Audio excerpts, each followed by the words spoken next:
안녕하세요. 썰맘입니다. 바로 사연 시작합니다. 여보, 나 몇 달밖에 못 산대. 그 말을 듣던 순간 30년을 한 입을 덮고 살았던 남편이 갑자기 너무 낯선 사람처럼 느껴졌습니다. 안녕하세요. 서울의 한 도시에 살고 있는 50대 여자입니다. 쉼없이 이어졌던 제 인생의 꼬리에 꼬리를 무는 사건들. 지금부터 썰맘에서 조심스럽게 꺼내보려 합니다. 그때부터 저는 제가 하던 일을 전부 멈췄습니다. 여보, 미안해. 내가 그동안 너무 못됐지. 남편의 등을 닦아주다가 문득문득 제가 그에게 했던 모진 말들이 떠올랐거든요. 그래서 마지막만큼은 제 손으로 끝까지 지켜주고 싶었습니다. 하지만 어머니, 아버지, 오늘 새벽에 시한부 판정을 받은 지 몇 달도 채 지나지 않아 남편은 제 곁을 떠났습니다. 장례가 끝난 뒤 저는 한 달 동안 그냥 숨만 쉬며 살았어요. 밥 먹고 잠자고 멍하니 텔레비전만 보았어요. 엄마, 우리 또 왔어. 아들, 딸은 정말 매주 찾아왔습니다. 고맙죠. 정말 고마운데 밤이 되면 옆에서 지지고 볶던 그 사람 빈자리가 너무 크게 느껴졌습니다. 그렇게 텅 빈 하루를 버티던 어느 날, 제 인생에 이상한 바람이 불기 시작했어요. 동네에 아주 멋진 남자가 이사를 온 겁니다. 그 남자의 정체는 바로 제 시아버지였습니다. 남편 없이 시아버지를 단둘이 만난 건 그날이 처음이었습니다. 어색한 공기 속에서 저는 괜히 집부터 둘러봤습니다. 아버님, 집이 왜 이렇게 좁아요? 시아버지는 잠깐 웃으시더니 고개를 떨구셨습니다. 장사를 좀 크게 말아먹었다. 네? 너 걱정할까봐 잘 된다고 했지. 사실은 빚만 남기고 문 닫았다. 순간 가슴이 철렁 내려앉았습니다. 그래서 다른 일 구하려고 서울 올라왔다. 지방엔 일자리가 없더구나. 그리고 우리 아들 떠나고 네가 자꾸 마음에 걸려서. 그 말을 듣는 순간 눈물이 확 올라왔습니다. 아버님, 왜 저한테 말 안 하셨어요? 며느리한테 내가 어떻게 손을 벌리냐. 해준 것도 하나도 없는데. 아버님이 저한테 해주신 게 왜 없어요? 저는 숨을 한번 크게 쉬고 말했습니다. 제 남편, 아버님이 저한테 주신 거잖아요. 시아버지가 아무 말도 못하고 저를 보셨어요. 그 사람이랑 산 30년, 저한테는 인생 전부예요. 아버님, 제가 도와드릴게요. 집도 더 좋은 데로 다시 알아봐요. 잠깐 조용해진 거실, 그리고 아니다. 단호한 한마디. 다른 사람들도 도와주겠다고 했다. 다 거절했다. 아버님, 이건 내가 혼자 이겨내야 할 일이다. 목소리는 작았지만 절대 꺾이지 않았습니다. 취직만 하면 금방 해결된다. 너는 너무 걱정하지 말아라. 그래도 연세가 있으신데. 그만해라 며느라. 그리고 저를 똑바로 보며 말씀하셨습니다. 내가 도움받으려고 서울 온 줄 아느냐? 나는 아직 혼자서도 잘 산다. 잠깐 뜸을 들이시더니 대신 저는 그 한마디에 숨을 멈췄습니다. 가끔 만나서 밥이나 같이 먹자. 말동무 술친구 그거면 된다. 그날 이후 시아버지는 제 도움을 단 하나도 받지 않겠다고 못을 박아두셨습니다. 그런데 그 약속이 제 인생을 완전히 뒤집어 놓을 줄은 그땐 몰랐습니다. 일주일쯤 지났을까요? 휴대폰이 울렸습니다. 예전 같으면 액정에 시아버지 이름만 떠도 괜히 긴장부터 했는데 그날은 이상하게 반가웠습니다. 여보세요? 아버님? 며느라, 잘 지내고 있지? 목소리가 생각보다 훨씬 밝았습니다. 나는 아주 잘 지냈다. 맛집도 몇 군데 뚫어놨고 동네 친구도 하나 생겼다. 정말요? 노인정이 바로 앞이더라. 거기 갔더니 동갑 친구가 딱 있지 뭐냐. 저는 전화기 붙잡고 웃음이 터져나왔습니다. 그런데 시아버지가 갑자기 목소리를 낮추시더니 그리고 나 잠깐 뜸을 들이시고 취직도 했다. 네? 아버님 진짜요? 아파트 경비다. 집 근처에 공고문이 붙어 있어서 전화를 했더니 당장 면접 보자더라. 그래서요? 당당하게 합격됐다. 저도 모르게 박수를 쳤습니다. 와, 아버님, 이사 오자마자 일이 술술 풀리네요. 다 우리 며느리 좋은 기운 받아서 그런 거다. 그럼 우리 축하 파티라도 해야 하는 거 아니에요? 파티는 무슨, 나중에 내가 밥 한 끼 사주마. 그리고 조용히 덧붙이셨습니다. 이렇게 웃으면서 전화할 사람이 있다는 게 참 좋구나. 고맙다 며느라. 순간 목이 칵 막혔습니다. 아버님, 이렇게 말씀 재밌게 하시는 분인지 이제 알았어요. 그래? 네, 저도 아버님이랑 가까워진 것 같아서 너무 좋아요. 그날 이후로 전화는 점점 길어졌습니다. 예전엔 잘 지내세요? 그래, 끊자. 딱 그 정도였는데 이제는 오늘은 뭐 드셨어요? 동네 친구는 또 만났어요? 경비실에서 무슨 일이 있었어요? 하루의 기분까지 서로 나누기 시작했습니다. 그리고 며칠 뒤 며느라, 취직턱 쏜다. 순댓국밥 최고 맛집 있다. 시아버지의 초대. 여기가 진짜야. 국물 한 숟갈 뜨는 순간 와, 진짜 맛있다. 그치? 이 동네 아직 괜찮다니까. 우리는 뜨끈한 순댓국밥 앞에서 처음으로 진짜 가족처럼 웃었습니다. 그날 이후 시아버지는 경비 일을 시작했고 저도 한동안 멈춰뒀던 제 일을 다시 시작했습니다. 며느라, 오늘 뭐 했냐?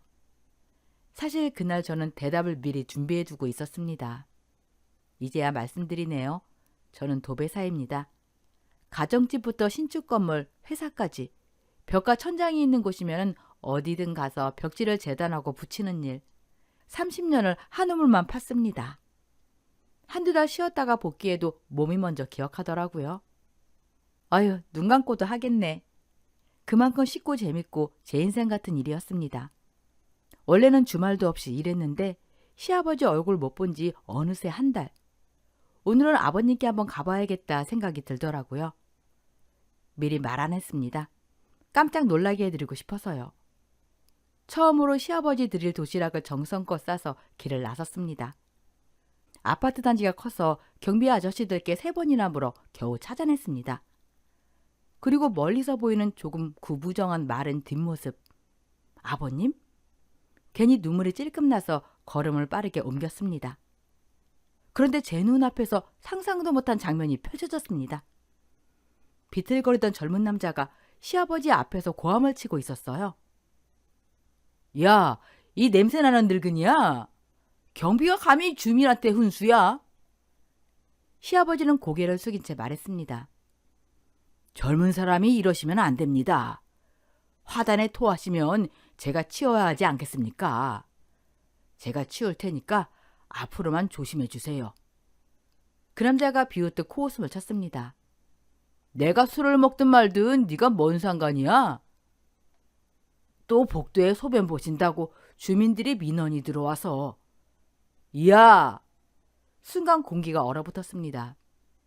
늙은이가 지금 나 훈계해? 내 아파트에서 내가 뭘 하든 네가 뭔데? 시아버지는 그저 고개를 더 숙이셨습니다. 말씀이 지나치십니다. 많이 취하신 것 같으니 올라가십시오. 제가 죄송합니다. 뭐? 젊은 남자가 비틀거리며 다가왔습니다. 무식하고 못 배워서 경비나 하는 주제에 사업가를 가르치려고 들어? 제 심장이 쿵하고 내려앉았습니다.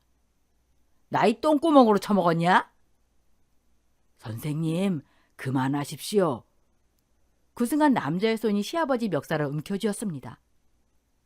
야, 오늘 그냥 못 가. 너 좀 맞아야 정신 차리지? 주먹이 올라가는 걸 본 순간 아버님! 저는 도시락을 떨어뜨린 채 있는 힘껏 달려갔습니다. 그날 제가 본 장면은 제 인생의 방향을 완전히 바꿔놓게 됩니다. 그리고 썰매에서 이 이야기를 꺼내는 이유도 바로 그날부터 시작됐습니다. 그리고 제가 다가가기 전에 그 젊은 놈이 시아버지를 시멘트 바닥에 그대로 내동댕이 쳤습니다. 둔탁한 소리와 함께 시아버지 몸이 축 늘어졌고 움직이지 않았습니다. 저는 그놈을 쫓을 생각도 못했습니다. 먼저 시아버지부터였습니다. 아버님 정신 차려보세요. 어깨를 흔들며 울먹이며 소리쳤습니다. 아버님, 눈 좀 떠봐요. 손이 떨려서 휴대폰도 제대로 안 잡혔지만은 여기 폭행이에요. 사람이 쓰러졌어요. 빨리 와주세요. 119에 신고를 하고 시아버지 가슴에 손을 올렸습니다. 쿵쿵. 아, 심장은 뛰어요. 그제야 숨이 조금 돌아왔습니다. 주변을 보니 아파트 주민들이 하나둘 모여들었는데 그놈은 이미 사라지고 없었습니다. 5분 뒤 구급차가 도착했고 저는 시아버지 손을 붙잡은 채 응급실까지 함께 갔습니다. 엑스레이, MRI. 다행히 머리나 몸이 큰 손상은 없습니다. 의사 선생님의 말에 주저앉을 뻔했습니다. 하지만 얼굴 타박상이 심하고 연세가 있으셔서 많이 놀라셨어요. 2주 정도 입원하시죠. 그 말을 듣자마자 저는 곧장 경찰에 신고했습니다. 이 사람 꼭 잡아주세요. 초진, 차트, 진단서까지 챙겨서 경찰 손에 쥐어줬습니다. 다행히 아파트 사방에 CCTV가 있었고 목격자도 많아서 그놈은 금방 잡혔습니다. 가해자 유치장에 넣었습니다. 합의 의사 있으십니까? 그 말에 제가 소리를 질렀습니다. 합의요? 무조건 감옥 보내세요. 절대 합의 없습니다. 사건은 정식 접수됐고 경찰 2명이 병실로 찾아와 시아버지께 물었습니다. 그날 기억나십니까? 시아버지는 아픈 얼굴로 천천히 입을 여셨습니다. 그 사람 술 취해 있었습니다. 그래도 제가 죄송하다고 했는데. 말끝이 계속 떨렸습니다. 그리고 가해자는 구속 상태로 재판에 넘겨졌고 수의를 입은 채 구치소로 들어갔습니다. 며칠 후 시아버지가 겨우 퇴원하시고 얼마 지나지 않아 재판이 열렸습니다. 그놈은 비싼 변호사 2명을 데리고 법정에 들어왔습니다. 그리고 고개를 푹 숙인 채 말했어요. 판사님, 저 그날 기억이 전혀 없습니다. 술에 취해서 아무것도 기억이 안 납니다. 제가 경비와 어르신께 그런 짓을 했을 거라고는 저도 상상이 안 됩니다. 이게 다 술 때문입니다, 판사님. 앞으로 절대 술 먹지 않겠습니다. 피해자 어르신께 진심으로 사과드리고 보상도 하겠습니다. 그리고 비싼 정장 입은 변호사 2명이 한참을 떠들어댔습니다. 피고인은 평소 성실한 사업가이며 우발적인 범행이고 깊이 반성하고 있으며 귀에 아무것도 안 들어왔습니다. 제가 기다린 건 단 하나, 판결. 피고인에게 징역 6개월, 집행유예, 그리고 벌금형, 피해자에게 손해배상금을 지급하라. 순간 죄기를 제가 의심했습니다. 뭐라고요? 저희는 단 한 번도 용서한 적이 없는데 판사님이 대신 용서를 해준 겁니다. 그놈은 구치소 문을 나와 다시 자유의 몸이 됐습니다. 세상이 돈이면 다 되는 건가요? 70 넘은 노인을 시멘트 바닥에 내동댕이 친 놈이 멀쩡히 돌아다닌다니? 제 피가 거꾸로 솟았습니다. 이대로는 못 넘어가. 하지만 시아버지는 조용히 제 손을 잡으셨습니다. 며느라, 살다 보면 이런 일도 있다. 아버님, 나 다 나았다. 보상금도 받았고 이제 잊고 살자. 화도 안 나세요? 제 목소리가 떨렸습니다. 그 개자식 돈으로 빠져나왔는데 열도 안 나세요? 시아버지가 조용히 웃으셨습니다. 왜 안 나겠냐? 당연히 화나지. 그리고 잠깐 뜸을 들이시더니 근데 더 할 수 있는 게 없잖냐. 그 말에 제가 고개를 떨궜습니다. 네가 나 때문에 마음 많이 쓴 것 같다. 미안하다. 아버님, 저는 눈물이 터졌습니다. 저도 아버님 자식이에요. 일단 밥 먹으러 가요. 얼굴이 반쪽 되셨어요. 그날 저는 시아버지를 모시고 마장동으로 갔습니다. 한우를 푸짐하게 사드렸어요. 많이 드세요. 빨리 나으셔야죠. 시아버지는 고기를 씹으면서도 계속 저를 걱정하셨습니다. 그리고 며칠 뒤 저는 혼자 결심을 했습니다. 아무에게도 말하지 않고 집을 나섰습니다. 목적지는 시아버지가 일하셨던 그 아파트. 벤치에 앉아 어슬렁거리며 단 하나만 기다렸습니다. 그놈이 제 눈앞에 나타날 때까지 하루 이틀. 그놈은 그림자도 보이지 않았습니다. 아, 오늘도 없네. 포기할까 싶던 3번째 날 아파트 입구로 익숙한 뒷모습 하나가 천천히 걸어 들어왔습니다. 그놈이었습니다. 제 심장이 쿵쿵쿵. 저는 주머니에서 소주 한 병을 꺼냈습니다. 딸깍. 뚜껑을 따고 원샷. 목이 타들어가는데 이상하게 온몸에 힘이 확 올라오더군요. 야! 저는 그놈을 향해 그대로 달려갔습니다. 퍽! 몸을 날려 그놈을 바닥에 깔아 눕혔습니다. 이 어린 놈의 자식아! 오늘 잘 걸렸다. 놈이 당황해 소리쳤습니다. 아줌마 뭐야? 술 처먹고 내 시아버지 그렇게 패놓고 멀쩡히 돌아다녔지? 저는 숨을 몰아쉬며 말했습니다.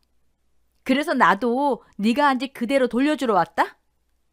놈이 버둥거렸습니다. 무거워. 숨 막혀 이 돼지년아. 그 말을 듣는 순간 그래. 제가 웃었습니다. 그 입에서 욕 나와야 때릴 만나지. 그리고 팔꿈치가 놈의 얼굴을 찍었습니다. 퍽. 온몸을 있는 힘껏 두들겼습니다. 욕하던 놈의 입이 점점 조용해졌습니다. 아줌마, 제가 잘못했어요. 이제야 잘못했단 말이 나오네. 저는 놈의 팔을 잡아 바닥에 꽂았습니다. 근데 아직 중간도 안 왔다. 학창시절 조금 배웠던 유도. 잡아치고 꺾고 눌러버렸습니다. 주변의 주민들이 하나둘 모이기 시작했고 멀리서 경찰차 사이렌이 들렸습니다. 그제야 정신이 조금 돌아왔습니다. 경찰서. 저는 고개를 흔들며 말했습니다. 기억이 하나도 안 나요. 경찰 아저씨. 취한 연기였습니다. 술을 너무 마셔서 아무것도 기억 안 나요. 경찰이 그놈을 바라봤습니다. 처벌 원하십니까? 놈이 고개를 세차게 흔들었습니다. 아니요. 합의할게요. 사건 접수하지 말아주세요. 아마 제가 법원에서 똑같이 빠져나갈 걸 알았던 모양입니다. 그렇게 시아버지를 때렸던 놈에게 저는 제 방식대로 복수를 끝냈습니다. 며칠 뒤 시아버지가 제 손을 붙잡았습니다. 며느라. 눈가가 벌써 젖어 있었습니다. 손 다 까졌잖니? 나 때문에 괜히 곤욕 치른 거 아니냐? 아버님. 고맙다. 근데 큰일 날 뻔했잖니? 저는 웃으며 말했습니다. 아버님은 너무 착해서 탈이에요. 그래? 요즘 세상은요, 너무 착하기만 하면 다들 만만하게 봐요. 잠시 숨 고르고. 가끔은 저처럼 참교육도 필요해요. 시아버지가 한숨 섞인 웃음을 지었습니다. 그래도 내 며느리 무섭다. 저는 주머니에서 봉투 하나를 꺼냈습니다. 아버님, 월세 낼 때 됐죠? 용돈도 조금 챙겨왔어요. 제가 봉투를 손에 쥐어드리려 하자 시아버지가 손을 확 거두셨습니다. 아니야, 나 돈 있다. 아버님, 보상금도 받았고 경비 월급도 모아놨다. 도로 넣어라. 저는 괜히 울컥했습니다. 자꾸 이러시면 저 서운해요. 시아버지가 잠깐 멈칫하셨습니다. 며느리가 시아버지 용돈도 못 드리면 저 손 너무 부끄러워요. 그러자 시아버지가 한숨처럼 웃으시며 봉투를 받으셨습니다. 고맙다. 잘 쓸게. 근데 앞으로 이런 거 절대 하지 마라. 너한테 패 끼치는 것 같아서 마음이 불편하다. 저는 고개를 저었습니다. 부모 자식 사이에 무슨 패를 끼쳐요. 알았어요. 앞으로 돈 봉투는 안 드릴게요. 됐죠? 그때 시아버지가 갑자기 표정을 밝히셨습니다. 맞다. 좋은 소식 있다. 네?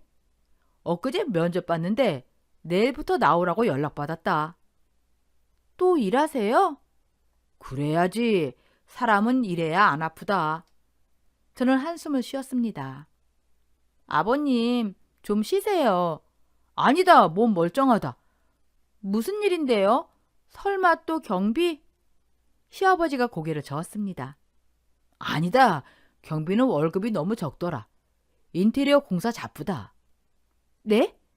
아버님, 그거 젊은 사람도 힘들어서 금방 관둬요. 시아버지가 손을 내저었습니다. 말이 공사지? 나 같은 노인네는 보조하고 쓰레기 정리만 시킨다더라. 그리고 천천히 기술도 가르쳐 준다더라. 사장님이 아주 좋은 분 같다. 저는 잠깐 고민하다가 말했습니다. 이번에도 말려도 소용없는 거죠? 시아버지가 피식 웃으셨어요. 내가 황소 고집이잖냐? 맞아요. 진짜 고집 세세요. 둘이 한참 웃었습니다. 그래도 다치지 말고 몸 조심하면서 일하세요. 아셨죠? 그래.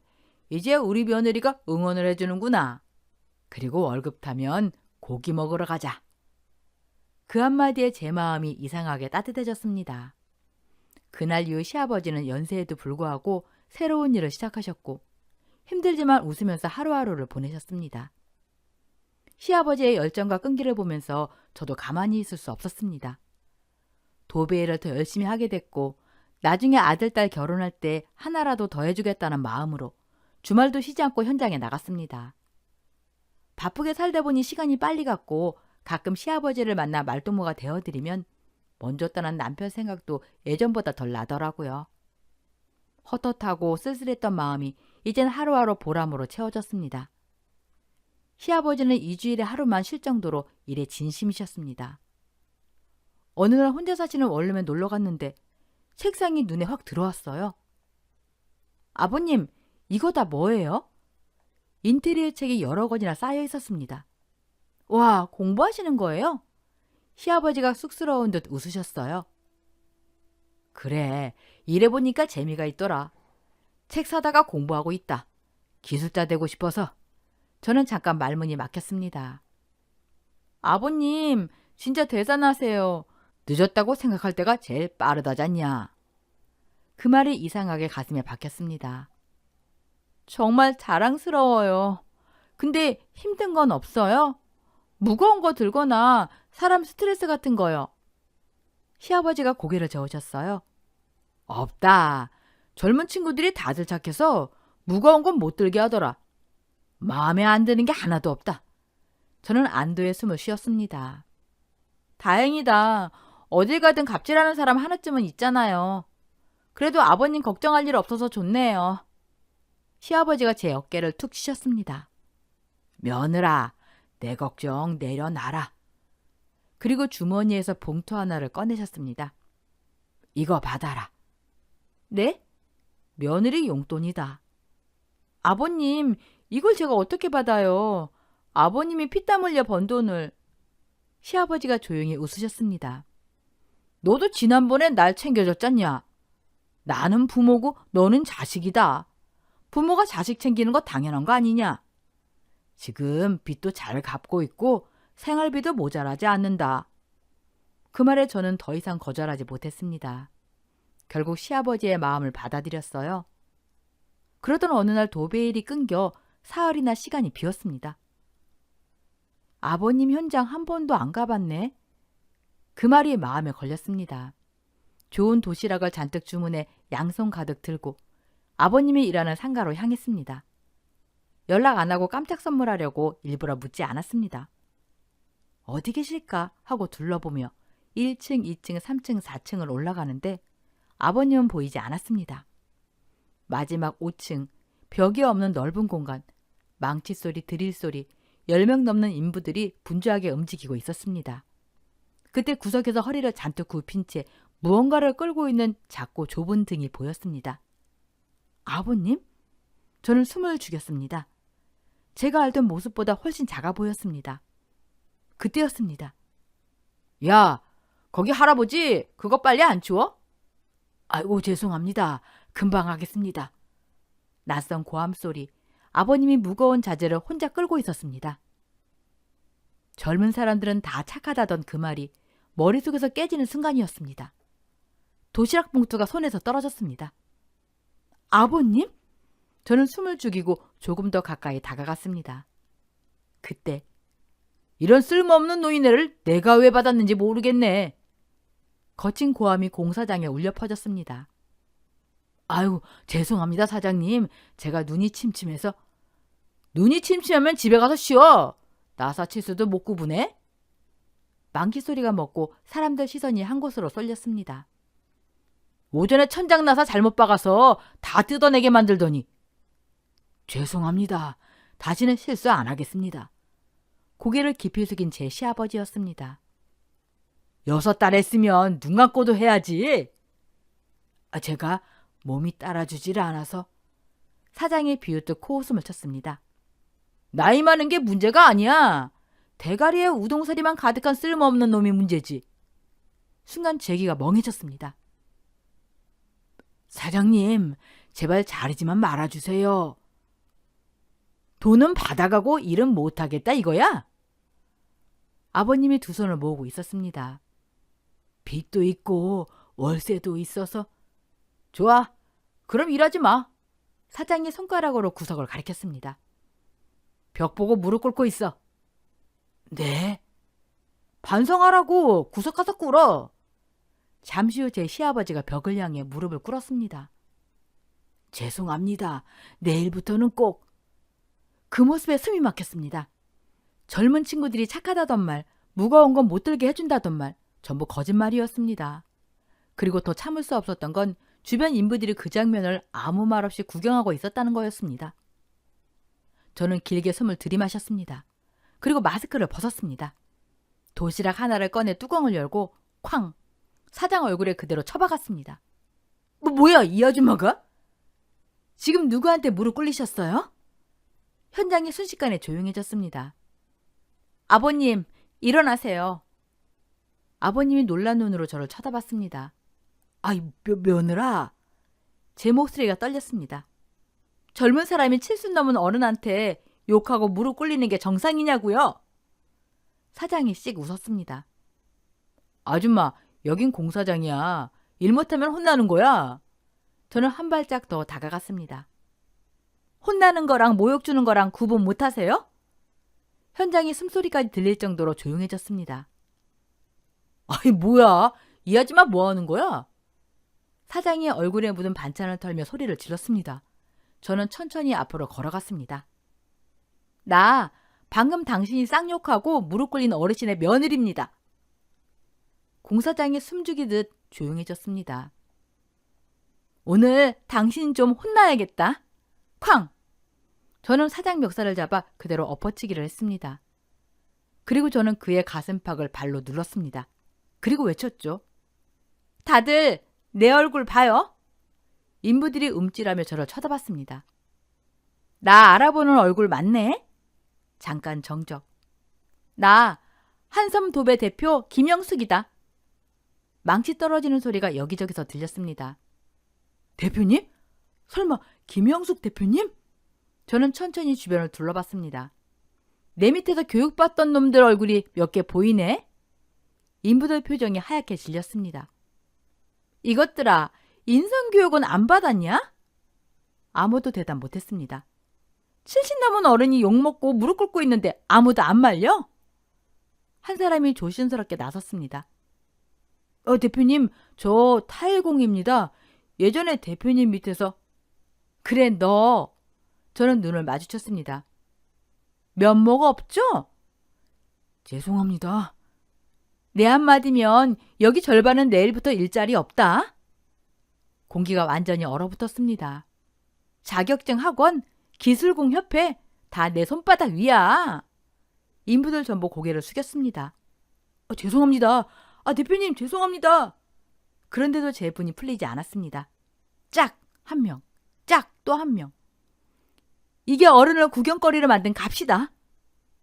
그때 야, 이게 뭐 하는 짓이야? 바닥에서 일어난 사장이 소리를 질렀습니다. 당신이 뭔데 내 직원들 때려? 저는 고개를 기울였습니다. 넌 어디서 굴러먹다 왔냐? 뭐? 부산에서 올라왔다 했지? 그래서? 김광철 알지? 타일 오야지. 사장 눈이 잠깐 흔들렸습니다. 왜? 내가 아끼는 동생이다. 저는 휴대폰을 꺼냈습니다. 전화 한 통이면 네 현장 끝난다. 사장이 이를 갈았습니다. 지금 인맥으로 협박하는 거야? 협박 아니야. 저는 한 걸음 다가갔습니다. 참교육이다. 현장에 있던 모든 인부들이 숨도 못 쉬고 서 있었습니다. 그때 며느라, 그만해라. 시아버지 목소리였습니다. 아버님, 이 정도면 됐다. 날 써주는 것만으로도 고맙다. 제 심장이 쿵 내려앉았습니다. 아버님, 일자리 걱정 마세요. 타일, 전기, 도배 제가 다 연결해드려요. 사장이 비웃었습니다. 아주 현장 뒤집어 놓네. 넌 오늘 끝이다. 제가 말하자 아버님이 급하게 손을 잡았습니다. 며느라, 꼭 이렇게까지 해야 하냐. 내가 일을 못해서 혼난 거다. 저는 천천히 고개를 저었습니다. 아버님, 제가 예전에 뭐라 했죠? 요즘 세상 착하게만 살면 당하는 거라고요. 아버님이 말을 잊지 못했습니다. 저 오늘 그거 바로 잡으러 왔어요. 직원들이 아버님을 살짝 붙잡아 뒤로 물러나게 했습니다. 저는 천천히 휴대폰을 꺼냈어요. 전화 연결음이 현장에 울렸습니다. 여보세요? 사장님, 저 영숙이에요. 영숙 씨? 무슨 일이야?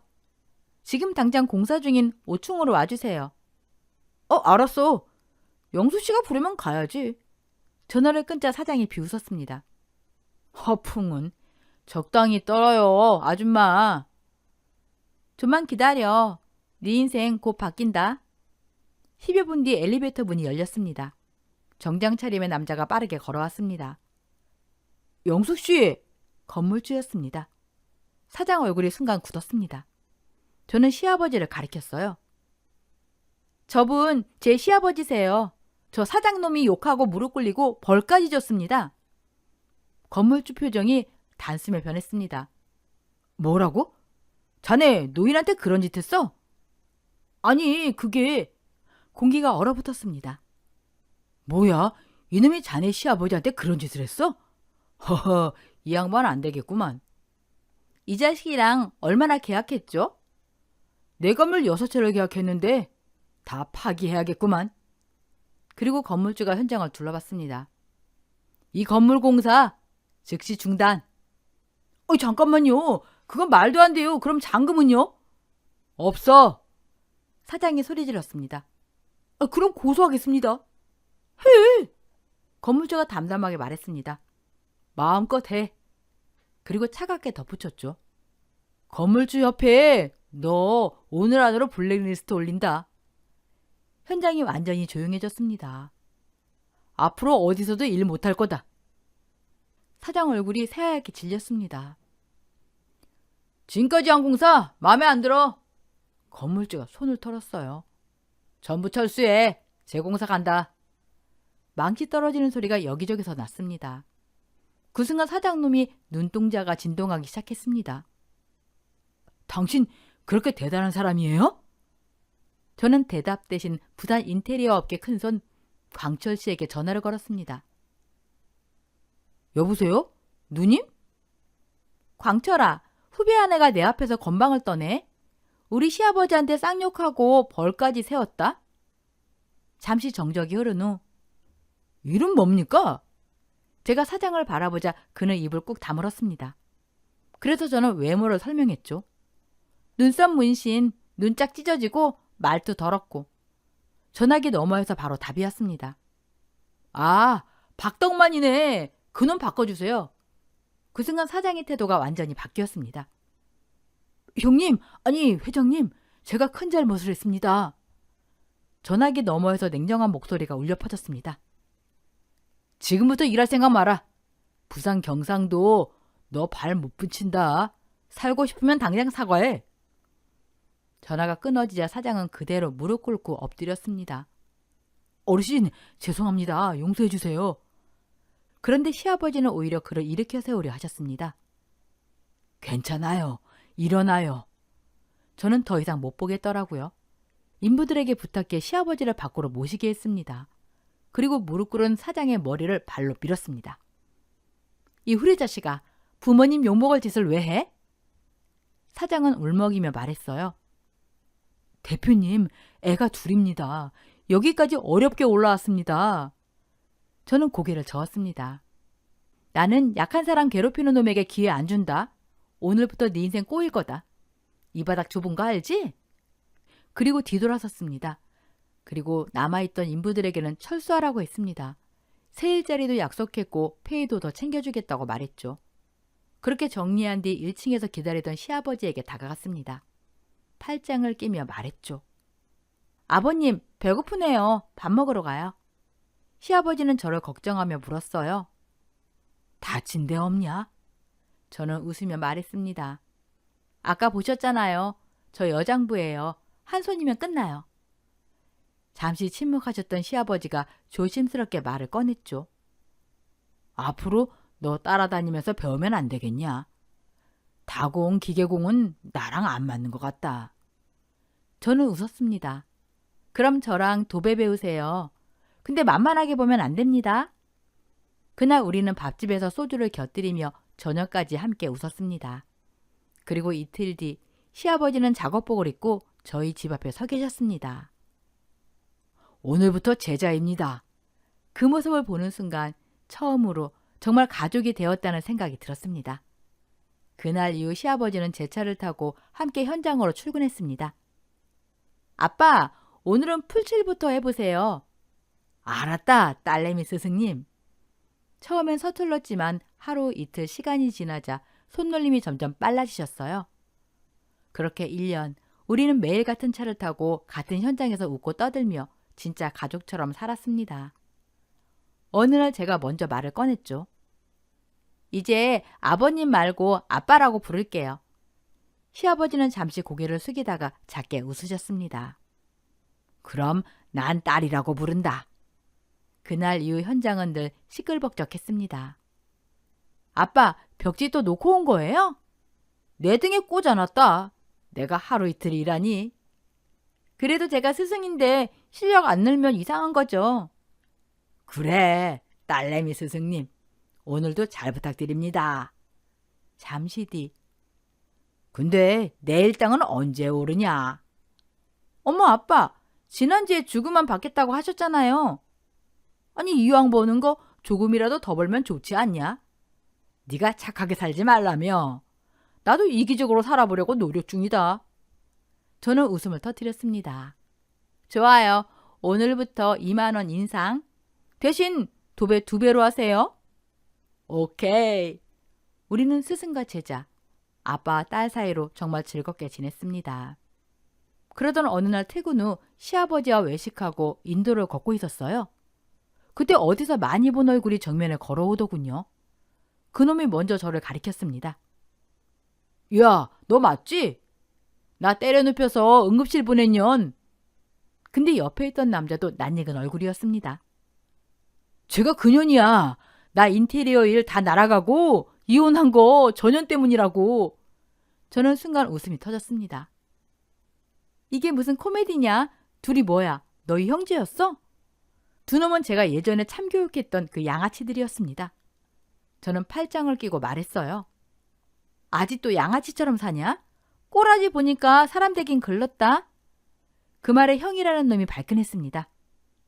야, 너 때문에 내 인생 망했어. 이혼도 하고 일도 다 끊겼다고. 저는 피식 웃었습니다. 내가 네 인생 망쳤냐? 네가 네 인생 망친 거지. 그 순간 그놈이 한 발 다가왔습니다. 오늘은 가만 안 둔다. 제 앞에서 시아버지가 조용히 앞으로 나섰습니다. 그만해라. 노인네 빠져. 그 말을 듣는 순간 제 표정이 굳었습니다. 그런데 시아버지가 천천히 작업장갑을 벗으며 말했습니다. 우리 딸 건드리지 마라. 그리고 다음 순간 양아치 형제 중 한 놈이 그대로 바닥에 나뒹굴었습니다. 저도 모르게 웃음이 터졌습니다. 아빠, 도배만 배운 줄 알았더니 엎어치기도 배우셨어요? 시아버지가 씩 웃었어요. 스승이 누구인데? 주변 사람들이 몰려들자 두 놈은 욕을 퍼부으며 도망쳤습니다. 그날 집으로 돌아오는 길 차 안에서 시아버지가 조용히 말씀하셨습니다. 딸, 내가 너 만나서 진짜 사람 됐다. 저는 운전대를 잡은 채 아무 말도 못했습니다. 잠시 후 작게 대답했어요. 저도요, 아빠. 진짜 가족 생긴 것 같아요. 그날 이후 우리는 더 단단한 진짜 가족이 되었습니다. 그리고 어느 날 시아버지가 수줍게 웃으셨어요. 딸내미, 나 이제 원룸 벗어났다. 빚도 다 갚았고 그리고 네 아파트 근처에 전세 얻었다. 순간 저는 말을 잇지 못했습니다. 아빠, 진짜요? 그래, 이젠 사람답게 사는 것 같구나. 저는 자가로 집을 해드리려고 돈을 보태려 했습니다. 하지만 시아버지는 고개를 저으셨어요. 그날 이후 저희는 옆 동네에 살며 거의 매일 서로 집을 오갔습니다. 어느 날 저녁 소주잔을 끼우리다가 시아버지가 웃으며 말씀하셨어요. 우리 인생 진짜 영화 같다. 저도 피식 웃었습니다. 그러게요. 1절은 경비 갑절 참교육, 2절은 직장 갑절 참교육, 3절은 형제 동시교육. 시아버지가 배를 잡고 웃었습니다. 딸내미, 우리 사연 썰맘 라디오 나가면 난리 나겠는데. 저는 잔을 부딪혔습니다. 이미 레전드예요, 아빠. 잠시 후 라디오를 듣는 여러분들께 마지막으로 전하고 싶습니다. 혹시 갑질 때문에 소갈이하고 계신 분들, 말도 못하고 억울하게 참고만 계신 분들, 제 사연이 조금이라도 힘이 되었으면 좋겠습니다. 저는 진짜 지금 아빠와 딸이 된 우리가 있어서 오늘도 참 행복합니다. 찰칵 잔이 부딪히는 소리와 함께 저희 부녀는 또 한 번 웃었습니다. 여기까지 썰맘 라디오에 사연 보내드린 딸내미였습니다. 끝까지 들어주셔서 고맙습니다. 안녕히 계세요. 오늘 썰맘 사연글에 여러분의 소중한 댓글 부탁드립니다. 그리고 어디서 사연 듣고 계시는지, 연령대는 어떻게 되시는지 안부도 부탁드립니다. 그럼 오늘 사연도 함께 읽어주셔서 감사합니다.